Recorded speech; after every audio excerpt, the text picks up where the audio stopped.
So let's start off with registration for a subcontractor. So the first thing regarding registration is, when do we need to actually register a subcontractor and when don't we have to? And there's a few different things that go along with this. So two different reasons that you need to register a subcontract would be, one, due to their contract amount. If they are over $200,000 for a contract, they do need to be registered. That registration, once they're done with it and are registered, is going to be good for 2 years. If within that 2 years they have a contract written for $2.5 million, then they're going to have to be registered within a year. So I'll show you where you can find this information. So if a month or two down the road you're looking for this, I'll show you where you can find that. But you need to register a subcontractor based off of their contract value.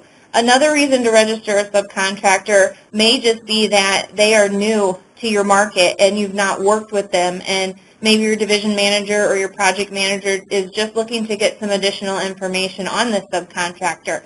That would be another reason that you could do it. It is recommended that if you're working with someone out of state, if they're going to be written a contract for over $25,000, that you register them. That's not going to be a requirement within the ProLiant system, but it goes along with that idea that if we don't know who they are, let's collect some information and find out more about them. So the first thing I want to show you is, in ProLiant, where can you look to see if a subcontractor is currently registered? So when you go into ProLiant, you'd go to the organization side, and from there you're going to go to the vendor companies and you're going to locate your vendor that you're inquiring about. Now there is a view that you can use that will bring up those subcontractors who have been registered previously. Now I currently have it in that view, so right here under view, if you go to that drop down and do manage views, you'll be able to bring that registration view up. The thing that I warn you about this view is that just because you see them listed here does not mean that the registration is current. It just means that in the example of this first one here, First Choice Facilities was at least one time registered with a contract limit of $1 million, but that doesn't mean that they're currently registered. You also see here that there's some that say they're declined, so they did not pass the registration. So this view is not just everybody who's got current registration, it's anyone who's previously been registered. So I'm just going to bring up an example of one and show you where you'd want to go within that vendor to find out more information. So I'm selecting Baker Group here, and when I open this up, I'm going to go to the References tab. Well, first, before I go there, let me expand here. Got a little click happy there, sorry.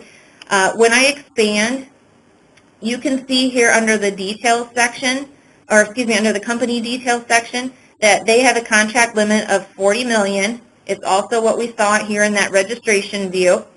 And so, again, you'd like to think, okay, they're registered and they are good. But what you want to actually do is go to the References tab, and then you're going to go to Registration, and this is where you can find their actual expiration date, so how long their registration is good through. So in the case of this subcontractor, they do have current registration. It will expire on April 9th of 2015. So if for any reason between now and April 9th of 2015 we write them a contract for $2.5 million, their registration would not be good. And ProLiant is going to flag you and tell you that you need to have them registered.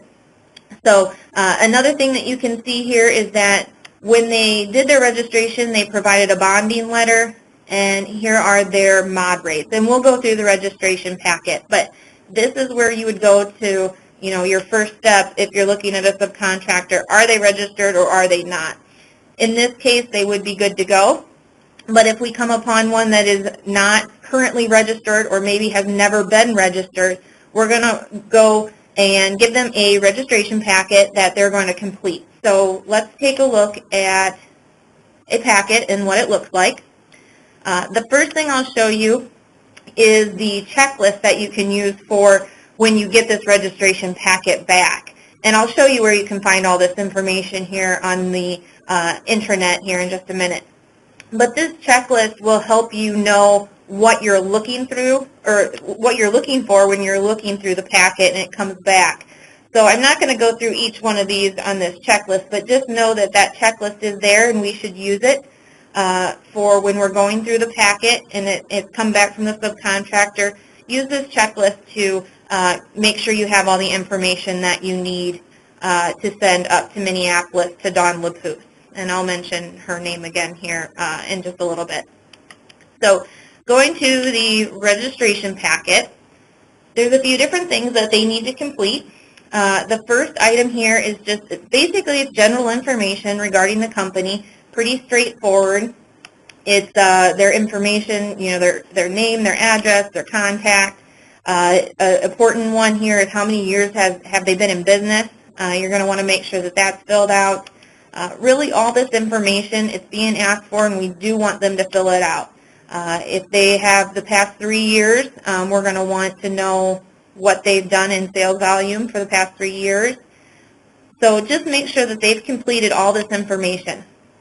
Under the references section, if they do not fill this out but attach their own page that has their references on it, that is fine. Just make sure that you do have all the information that's being requested here. We don't always think of the fax as being something that we need anymore. However, it is something that is used in some occasions. So it is required that we collect a fax number from these references. So just make sure that they provide that. There's a bank reference. And then there's going to be more information that they're listed here that is required, and we'll go through these items and what they are and what's going to be required. Again, just scrolling down, then there's, you know, where do they work at? What kind of work do they do?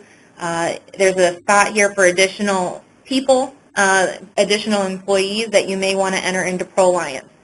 So based off of this information here and other information in the packet, you would want to make sure you update ProLiance with that information. So for example, if we just go back and we pull up that Baker Group, and on that main screen, when you initially are setting up a vendor, there's information that's asked for, like where do they work at, their work areas, and what is it that they do, or what their market expertise is. This is their scopes of work. So when you get a registration packet back, update ProLiance with all the information that you possibly can so that we can capture it in ProLiance as well. So back to that registration packet. Another thing, just make sure that they sign it and date it. That is important. I guess there's not a date on there. I shouldn't say date, but make sure that they do sign off on that. The next section that you'll see in the packet is that scope of work list. So the CSI divisions in ProLiance. They're going to check mark all the things that they're capable of doing, and then you would want to update ProLiance with those different items so that if anyone's doing a search, they could look into ProLiance to see who handles, you know, electrical work, and you'd be able to pull up those subcontractors. The next thing is a W-9. If we've never worked with them before and don't have them in our system, we are going to need a W-9 from them. It never hurts to get an updated W-9 and just to check the information. But W-9 is part of the registration packet and something that would be required, especially if we've not worked with that subcontractor before. The next one is an authorization to release credit information, and this goes along with two different things, and I'm actually going to bring the checklist up to show you this one. So a subcontractor needs to provide either a bonding letter or a financial statement, so this section right here.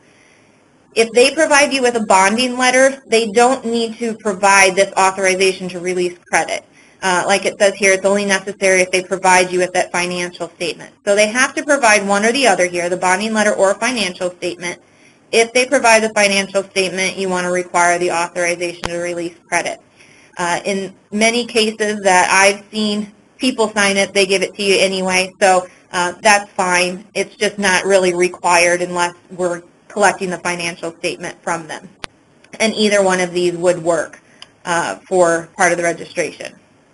So scrolling down, we've got the bonding letter sample next.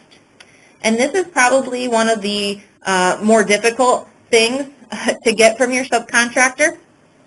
So it's in bold here what we're looking for, the things that we really need. So there's essentially three numbers really that they're looking for is the single job, current bonding limit for a single job, current bonding limit for aggregate, and the current unutilized bonding capacity.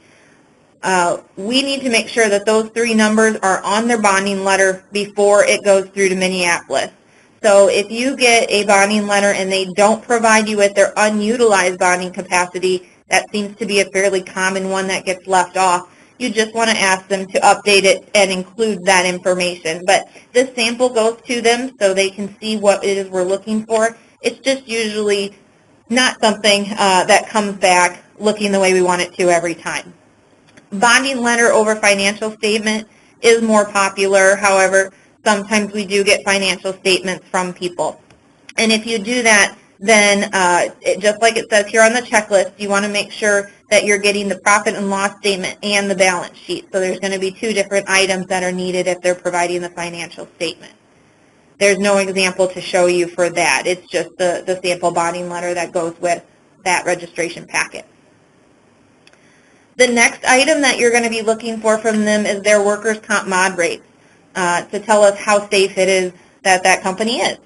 So what we are looking for is their past 3 years, and we are looking for all those numbers to be under 1. If any of these numbers are 1 or above, then we need to go through Scott Barron, the safety director, to get approval on that subcontractor.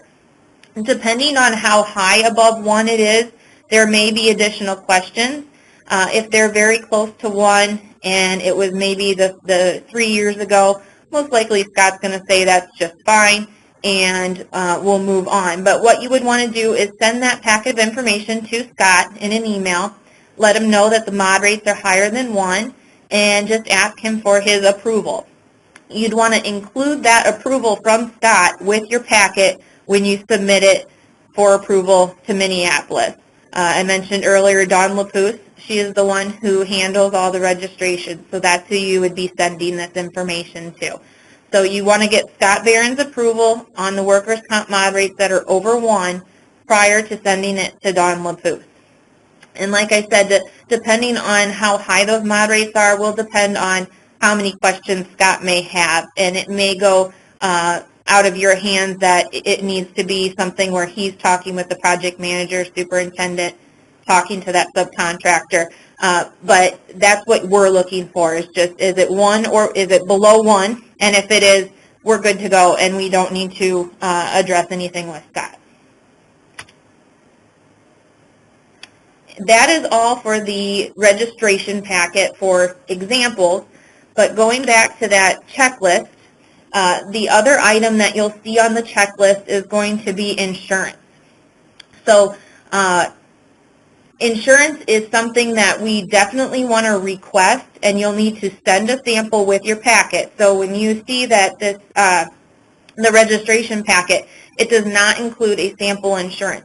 You would want to get that sample insurance, and we'll look more closely at insurance here shortly. You would want to send that with your packet as well. You'll request it from your subcontractor, but it is not something that has to be done in order for the full registration to go up to Dawn Lapousse. Dawn is not looking for the insurance. Once you have good insurance, you would want to give it to the person in your office that handles that, and maybe that's you in your office, but it's not something that's required to complete the registration process. In some cases, a subcontractor may not be able to provide you with their insurance until they have a contract in hand. I have seen that. So it just depends, but it's very, very good to get that insurance in front of them and get them thinking about it and making sure that they are somebody who could meet our insurance requirements, because they can be a registered subcontractor, but if they don't meet insurance, it's still not going to do them any good. So get that insurance information to them right away. So once you have the packet all together, you can send it up to Dawn Lapousse. Include this checklist with your registration information when you send it up to her. And also make sure that you have created that vendor in ProAlliance. So if they are someone who's brand new, make sure you use that W-9, get them a vendor set up in ProAlliance, and then send that up to Dawn so that she has a place to enter her information once she has either approved or rejected that registration. So looking back at that example that we looked at in ProAlliance, you'll get a notification from ProAlliance. It's going to tell you that there was registration information entered. You would just want to go to that section under references, again, is where it was, and go to registrations, and you can look to see that they were registered. You can also look on that main tab and look under company details and see what their contract limit is. Once you have received that, you can notify your subcontractor that they have either been approved or rejected. So there is a letter that you can use for both of those. So on the green, if you actually just type in registration, it's going to take you to some of this information that I've been talking about. So right here, this first option is vendor registration. You can see that we've got the registration process, all the details about how to do it, the form with the information on what they're actually filling out. The checklist is listed here, so you can use that. We've got an approval letter, a rejection letter, and then also if you click on this subcontractor business rule, that's going to take you to that section when I first was talking about registration and who needs to be registered and when. If you go here, you can see the vendor's registration is expired if it's over 2.5 million. So this is where you can find some of that information about who needs to be registered and when they're going to be required to be registered. Also in this section, and we'll get into insurance here in just a second, but there's information about insurance rules as well. So this is a really good place to go if you're looking for different rules. They call them business rules. So there's also a link to this section from in the insurance section. So we'll show you that here in just a moment. The last thing I want to mention about subcontractor registration is that you will want to be looking at registration as soon as you know that someone's been awarded a project. If you wait until you have written the contract, you've sent it out, you get it back, you go to execute it, it's going to tell you that you can't do it until you actually register that subcontractor. So make sure that, I believe it's when it gets to the approved state. But it usually, ProAlliance doesn't necessarily notify you as quick as you really want to be notified. So I just encourage you, when you find out that someone has been awarded a project, look at that time to see, are they registered? Do they need to be registered? Do they have insurance? Start looking at those things right up front, and it's going to make your life a heck of a lot easier. So that, and one last thing regarding registration is that they are working in Minneapolis on proactively re-registering some of our subcontractors. I don't recall the dollar amount, but those subcontractors that we use on a regular basis, they are checking and running reports and looking to see if they need to be re-registered. So just know that that's something that is happening in the background. They are trying to be proactive about getting our subcontractors re-registered, so in the hopes that we get to where we want to write a contract and we're not delayed by needing to get them registered. So, okay, so next topic is insurance. Let me just close a couple things here so I don't have so much open, and we will look at insurance. The first thing that I want to show you is where you can get these samples of the insurance certificates. I mentioned earlier about sending a sample with your subcontractor registration packet. So if you go into your project, you really can go into any project you want and into any contract that you want, but there's a CPL. It's not going to be specific to that subcontractor. It's just an example. So you can pull up any contract that you want in ProAlliance. We'll just keep picking on Baker Group here. If I pull up that contract and if I go to print, just like I do to print contracts, change orders, a lot of different things. If I go to custom, there's a list of all the CPLs, and you can see here that there are different samples of insurance. So we've got the certificate of insurance for design, labor and material that's over $5 million, labor and material just the regular one. There's lots of different examples here of insurance. So your labor and material insurance is going to be your basic insurance that most of your subcontractors are going to be needing and looking at. I will mention for those of you who are new, material-only contractors do not need to have insurance. So that is the one one vendor that you would not need to be looking for insurance.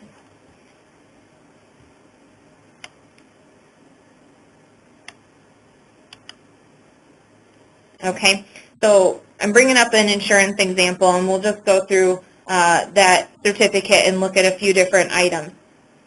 The professional and design services insurance is going to be something that we need for our architects, our engineers. It's going to be needed from a mechanical or electrical subcontractor that's doing design work. So anyone who's doing any sort of design work is going to need professional liability insurance, whether they're an architect or possibly a mechanical, electrical, fire protection. Those subcontractors also need to have design. So that's another example of insurance. Another one would be final cleaning, temp labor. There is a specific insurance certificate for them as well. They have reduced amounts that they need to have. We're not going to look at that one particularly here. We're going to look at the one that has more requirements, but just know that if you are having a final cleaner on board, they do have a reduced limit insurance sample that can be sent to them, and they don't need to meet the high requirements that other subcontractors need to meet. And then I mentioned that there was a certificate sample for anyone over anyone who has a contract over $1 million is going to need additional insurance. So if they have a contract that's written for $1.5 million, they're going to need to have a higher limit. It's the $5 million limit. So just going back here real quick to our examples here of insurance, you can see there's that $5 million. That's going to, again, be needed for anyone who's got a contract over $1 million, and also for steel erection contracts. So anything that's written to the steel erection cost code is going to also need that $5 million. ProAlliance will notify you if that is something that is needed. So you don't have to guess on whether or not it's needed or not. But again, if you go to those business rules on the internet, let me just scoot back there real quick.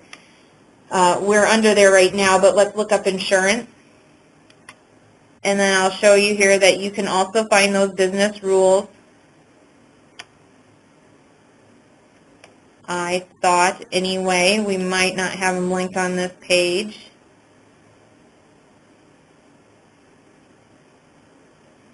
Well, I will get them linked on this page, but I'll just go back to registration real quick. Those business rules show you who needs to have the $5 million insurance. So just scrolling down here real quick, you can see here it says if they're in excess of $1 million, they need the $5 million insurance.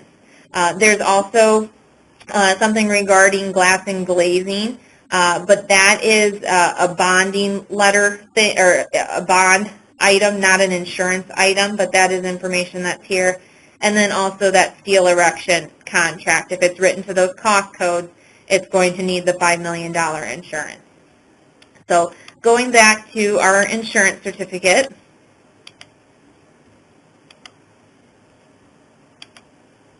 okay, so back to the insurance certificate. The things that you're going to be looking for from the subcontractors are all showing here in our sample certificate. So you just want to take whatever they gave you and compare to the sample to see what it is that we need. If, again, you're getting a final cleaning one, compare it to that sample and look for the things that you need to have. So on the sample, it very clearly marks the items that we want to have checked. We are looking for these dollar amounts on their insurance. For auto Mobile, if they do not have any auto marked, you'll want to have all the other ones marked, the scheduled auto, the hired auto, the non-owned auto. They have to have auto insurance. If they tell you that they don't have any company vehicles and that their employees just drive to the job site, that's fine, but they still need to have auto insurance. And that doesn't mean that that particular employee has insurance. That's their own thing if they don't have insurance. The company has to have auto insurance. So this is required. They need to have auto insurance in most forms. So look for that to make sure they have that. The umbrella liability, I wanted to go through a couple quick examples of umbrella liability and when it's required. You can see here on the sample it says just if necessary. So if you get a certificate and you're looking under general liability, and let me go ahead and bring up my samples here. In this first example, I showed that under general liability, they only had $1 million per occurrence, and our requirement is $2 million. So if I look down here under umbrella, they do have $1 million here. So I can use that $1 million to make up for it up here. Another example, if I scroll down here, is they have $1 million in the general aggregate again, or general liability. They only have $500,000 in auto, but they need $1 million there. So we're looking for them to make up a difference of $1 million here plus $500,000 here. If I look under umbrella, they only have $1 million. So they do not have enough insurance coverage to meet our requirement. If they had $2 million here, they would be fine. If they had $1.5 million, they would be fine. But they have to have umbrella liability insurance to cover any misses that they have up here under the general liability and the auto liability. So that's just a couple examples of umbrella and when it would be something that they need to have. Otherwise, if they meet the requirements here, if it looks the way it does for numbers, then they do not need to have umbrella liability insurance. Scrolling down, we have the workers' compensation and employer's liability section. And there's a couple things we're looking for here. We're going to need to make sure we have a yes or no here. That is meaning, is everyone covered under their workers' comp policy?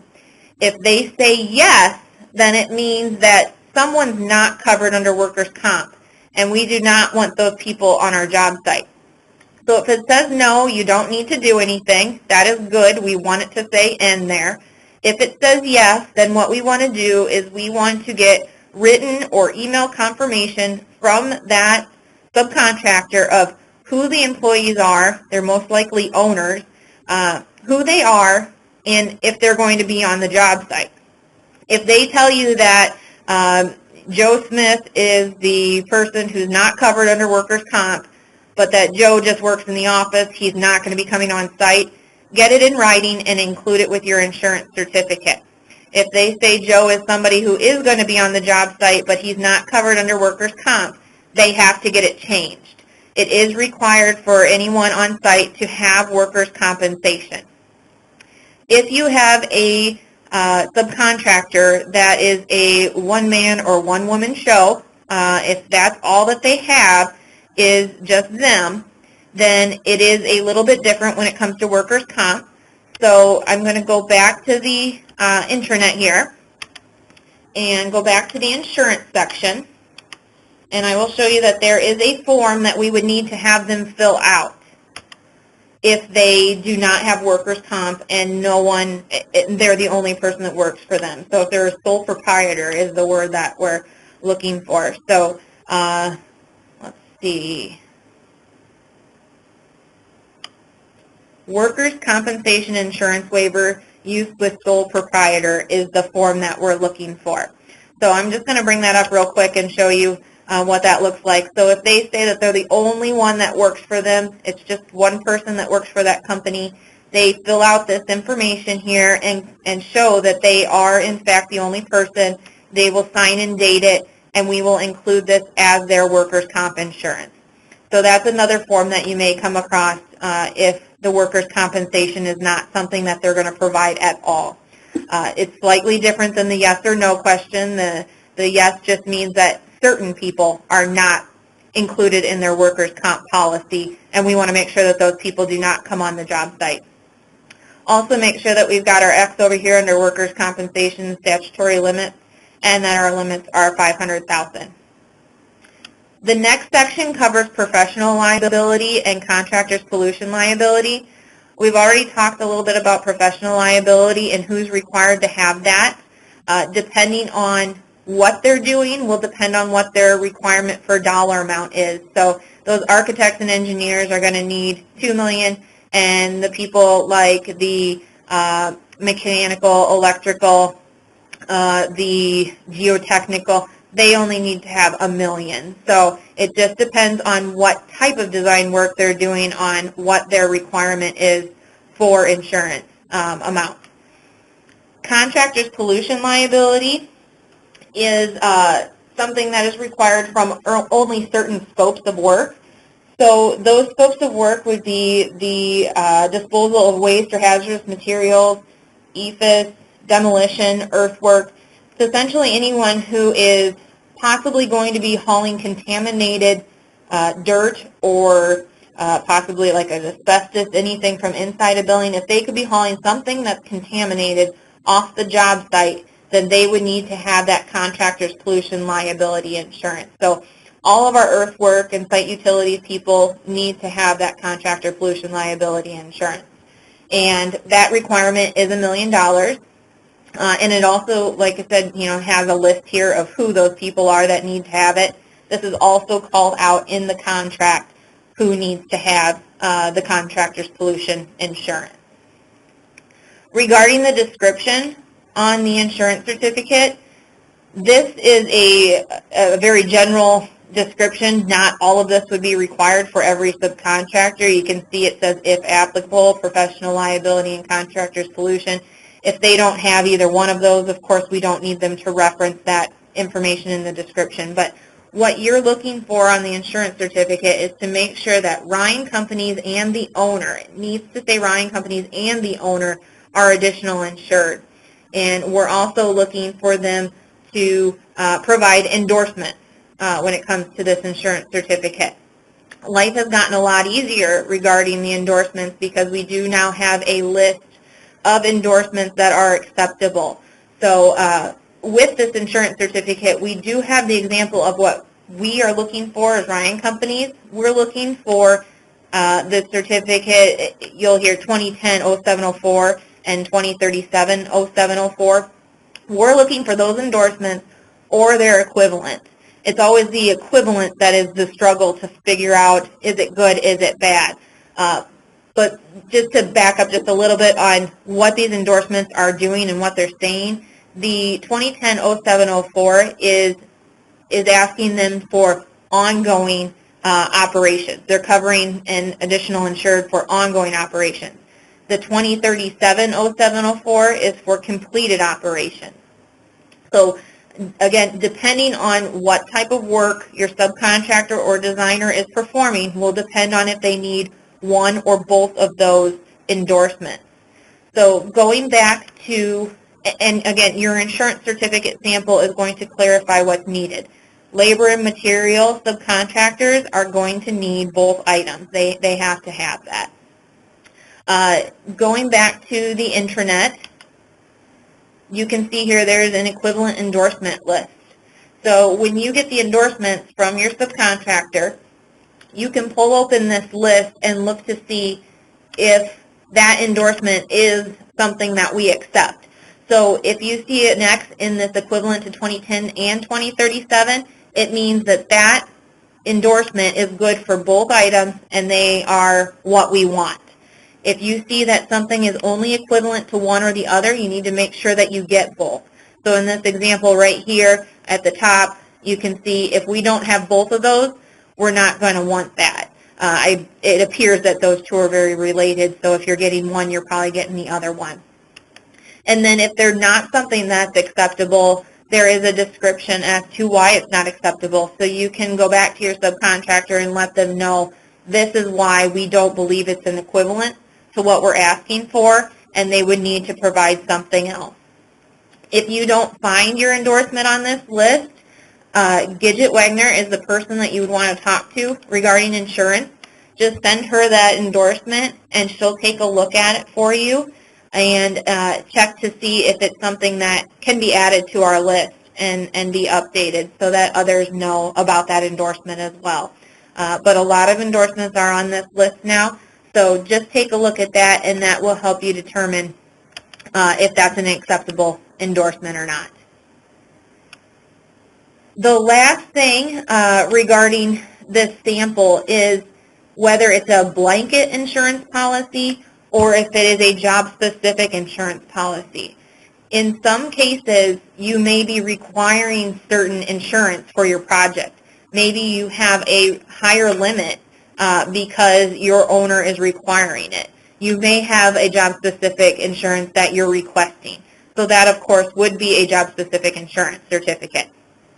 But in often cases, a subcontractor will send you their insurance certificate, and they will put their project on that certificate. Maybe you don't request it, you didn't request it, but they did put the project name on there. If the project name is on it in any way, shape, or form, if the address is on there, it is job-specific insurance. It cannot be entered into the system as a blanket policy. A blanket policy is really what this sample looks like. It's saying Ryan Companies and the owner. It's not saying who the owner is. It's just saying Ryan Companies and the owner. That is listing it as a blanket policy. So any project that that subcontractor works on for that next year is going to be covered under that policy. Again, if they do project specific and list the name of the project anywhere on the certificate, it's going to be only good for that project. And I have had cases where I've just gone back to that subcontractor and said, do you have a blanket policy that you can provide? And in a lot of cases, they will have a blanket policy. They sometimes think that we want something that has our project name on it, but life's a lot easier if we just have a blanket policy. Then you don't have to keep going back and updating information job specifically. If we have a blanket policy, it'll be good for a whole year. So in ProLiant, where you find information regarding insurance, we'll first look at project specific since I'm on the project side of ProLiant. If you go under the address book, and I should back up to mention that I believe every office kind of handles insurance differently. In our Des Moines office, we have one person who enters our insurance in for us, so we provide the insurance to them and they put it into ProLiant. So this training is not going to explain to you how to enter insurance into ProLiant, but I'll tell you where you can find the information in ProLiant. So again, on the project specific side, if you go to companies and you look up that subcontractor, and now I got to think about which one on this project might have had a job specific. Let's see. I believe this one does. If I open up that subcontractor's record here and I click on references and then insurance, unfortunately that one does not. Let me try another one here.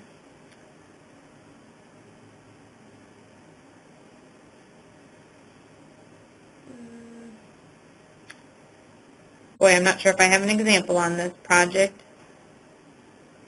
Let me switch to oh, yes I do. Sorry about that. So if I go to references, and then again I go to insurance, I can see that there's information here. So you saw in the last one I pulled open, it didn't have anything listed. That means that that subcontractor, maybe they were material only, but they weren't, so they would have had a blanket policy. So we'll look on the org side in just a moment and look where you can find the insurance there. But if I look here, I can see that they do have insurance that's job specific. If I open that up and look at the more details, I can see that their insurance is good through January 1st of 2015. So that is a good thing. That's the job specific where you can see things there. I also want to show you while I'm on the project side where you can look to find a list of everybody on this project. Maybe you want a quick glance at who has current insurance and who does not. If you go to the dashboards and you go to the financial dashboard,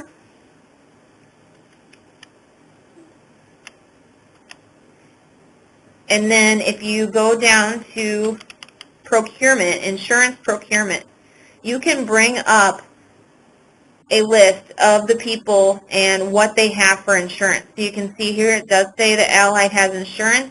It says that it's current. So this gives you a quick look at everybody on your project and what they have. So you would have to go up here and scroll through different pages.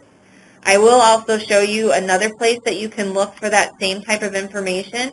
If you go to the intranet and if you go to tools and construction reporting, you can pull that up very similarly. If you're on the project in ProAlliance, it's going to pull project specific. If you go here to this construction reporting, you can select what it is that you want it to do, and you can pull up information that way as well. So back to ProAlliance, if I go back to the home screen and I go to the organization side, again, I go to vendor companies, and then I'm going to pick on Baker Group one last time, and we'll show you where the insurance for them is located. And then we are just about done.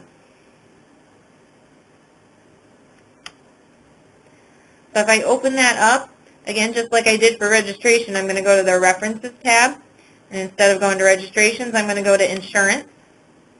And I can look here, and I can see that these are all different types of insurances that they have required. This is a mechanical subcontractor, so they are required to have professional liability in a lot of cases.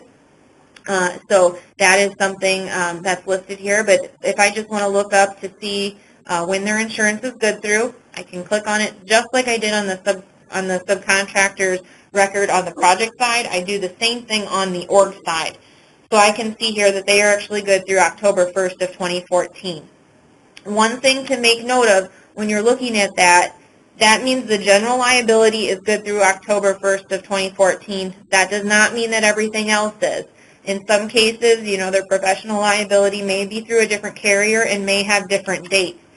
So you would want to take a peek at that as well. In this case, they also have an expiration date of October 1st of 2014 on their professional liability insurance. But just know that just because one is not expired does not mean that possibly another one is expired. So you would want to check on that. And that's where that procurement log comes in handy. You can get a glimpse at it without having to go into each individual record on this side. But if you're just looking up one sub and need a quick look, this is where you can go on the org side to look up that information. One last thing, and then we will open it up for any questions anybody has. I should have done this when I was on this side already. When you are entering in a contract, it is going to ask you for insurance requirements. So I'm just going to go ahead and create a new one here and show you that down at the bottom, it does ask for additional insurance required. What it's asking for here is, do they need that professional, the contractor's pollution, or do they need both? By saying none, you're not saying they don't need insurance at all. You're just saying they don't need the extra insurance. If you put professional liability, maybe it's that Baker Group, they're doing design mechanical work, and you put that they need professional liability, the system's going to be requiring that they have that in order for them to be paid. So make sure you list this information correctly. If they are not required to have anything additional between these two, just select none, and it won't require that on that subcontractor for their payment. And then we won't go into the topic of Textura, but insurance does communicate with Textura. So what you put into ProAlliance is going to integrate with Textura. It is an overnight thing. So if somebody says that their insurance is not good in Textura, but you do have it and you do show it in ProAlliance, it very well could be that it just happened that day and it's going to take an overnight for that to update. So insurance does communicate between the two systems, and that's how it knows that payment would need to be on hold if that professional liability insurance was not entered incorrectly. There's lots more that I'm sure you can talk about with insurance and subcontractor registration, but that is all that I have. So what I'm going to do is go ahead and unmute everybody. If you have a question, feel free to ask. And if not, thanks for attending, and you can always shoot me an email or give me a call if you have questions down the road. So thank you. And